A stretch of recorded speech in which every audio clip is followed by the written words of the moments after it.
ils sont au nombre de deux.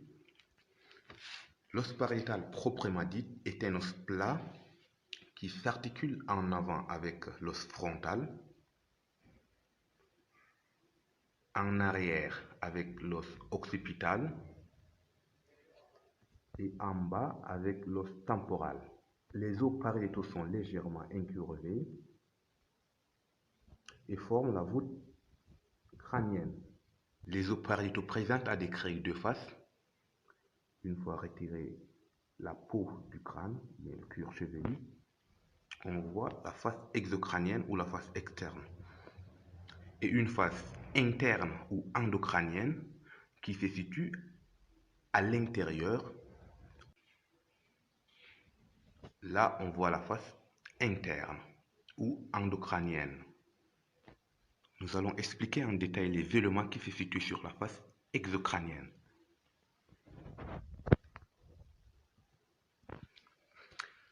La face exocrânienne ou externe présente à décrire la tubérosité pariétale externe qui est une surélévation presque centrale de cette partie, les lignes temporales supérieures et inférieures qui sont situées là.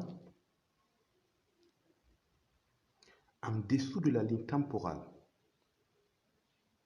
inférieure s'insère le muscle temporal, alors que sur la ligne temporale supérieure se fixe le fascia du muscle temporal.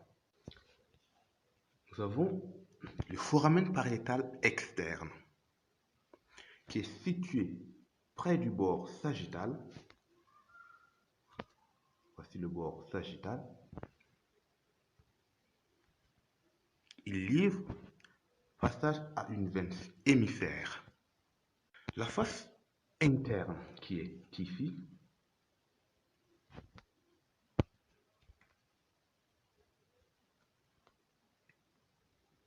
cette face présente à décrire les empreintes des jurys cérébraux. Ces pétitions qu'on voit, les petits trous qui sont les empreintes des jurys cérébraux, là où le cerveau se pose. Nous avons des sillons vasculaires. Voilà, ces sillons, ces traits, ce sont les sillons vasculaires. Nous voyons également le demi-sillon du sinus sagittal supérieur. Voilà, le demi-sillon plus l'autre. Si nous additionnons les deux pariétales, ça forme un sillon. Donc, si on isole un os pariétal, il va rester le demi-sillon. Donc, c'est le demi-sillon du sinus sagittal supérieur. Sur ces demi-sillons s'attache la faux du cerveau. Nous avons des granulations fovéolaires qui logent les granulations arachnoïdiennes à ces niveaux.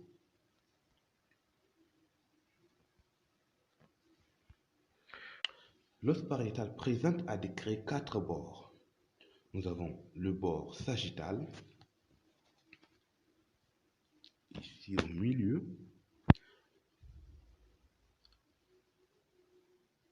qui s'articule avec son homologue pour former la suture sagittale. Nous avons le bord frontal, qui s'articule avec le frontal pour former la suture coronale. Nous avons le bord occipital qui s'articule avec l'os occipital pour former la suture lambdoïde. Nous avons le bord squameux qui est divisé en deux parties, une partie antérieure qui s'articule avec le sphénoïde et une partie postérieure qui s'articule avec le temporal. Tout de même,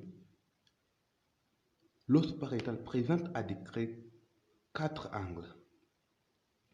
Nous avons l'angle frontal,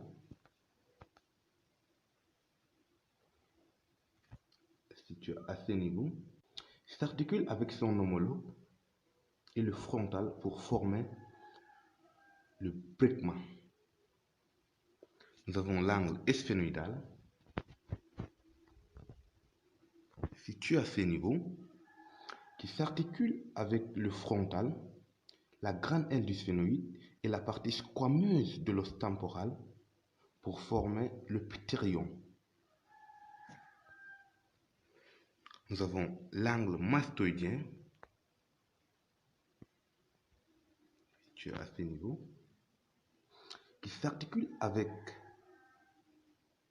l'occipital et le processus mastoïde de l'os temporal pour définir l'astérion. Nous avons l'angle occipital, à ce niveau, qui s'articule avec son homologue et l'occipital pour former le lambda.